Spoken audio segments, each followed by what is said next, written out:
Hey friends, welcome back to the garden. It's January here in central North Carolina, and the garden is slowing down. So why don't we take advantage of that by talking about what projects we want to get accomplished here in 2026. First thing we're doing this year is a lot more vertical gardening. We did vertical gardening last year, saw its advantages that it gave us, and we want to continue expanding on that this year with these 8 raised beds. Vertical gardening is a look that we love. It allows for better airflow, and the plants just seem healthier and gives us more working space for what we want to grow, such as our squashes, our cucumbers, even our sweet potatoes, etc. All of those items take up so much space, but if we can go vertical, we can save on that space and get a lot more into a small area. So in between each one of these beds, we're going to end up building a trellis similar to what we have here with our Navajo blackberries. This has been here now for 3 going on 4 years. It's worked out fantastic for us.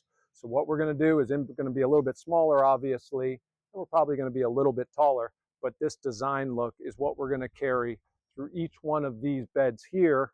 So that way, the other aspect is I can still walk between here and have plenty of walkways or allow for the dog to run through, but we can have a squash or cucumber plants coming up over the side and over the top to give us a look and also give us, hopefully, very healthy plants. And then over here by the greenhouse, we're going to reuse our old tomato conduit trellises on this new raised bed. This is a 2x8 bed that currently has onions in it, but we're going to put some tomatoes and cucumbers in this bed. The bonus of putting a trellis on both sides of the greenhouse here gives us the opportunity to put a shade cloth over the greenhouse here so that we can actually experiment this summer to see whether or not we can have plants in the greenhouse, because we just haven't been able to grow anything. It's just been too hot in the greenhouse in the summer.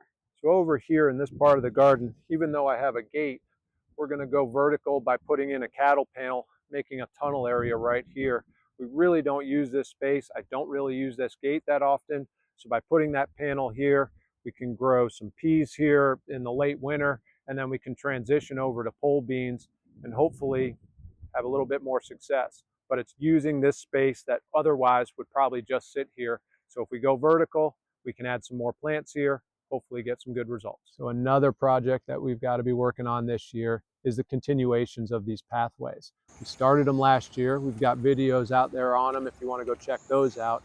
We completely changed the feel of the garden. It made everything feel more accessible, more intentional, and honestly, more beautiful as far as we're concerned.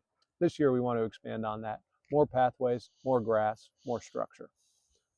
So we want the garden to feel like a place you walk through, not just a place where beds happen to be sitting. So we'll be working on phase 2 of the pathways and grassy areas to create a cleaner, more cohesive layout. Another project we've got to be working on this year is our container garden setup. Now we've got these benches that you see back here, and we'll have them on our deck in the summertime because it's a great location as far as the sun is concerned. But this deck can get quite full. So we're looking for a couple other spots where they'll be easy for us to work with and also out of the way of the dogs so they won't trample all over them.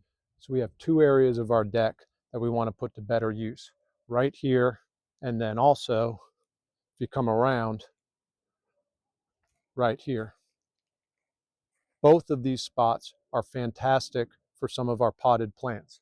Like over here, we'll do all of our turmeric and our ginger because it gets great morning sun and afternoon shade. And then over in this area here, this just gets a similar type of daily sun and shade ratio. So if we can create some sort of a shelf here, obviously to allow good drainage, and we can just have grow bags going right across both sections. It'll also make it super easy to work on because it's just going to be at counter height. Now the benefit of doing all of this is it opens up the back deck so that everybody can enjoy it, us and the dogs. Another project we got to work on this year is this deck. Not really a garden project, but it definitely needs to get pressure washed and restained.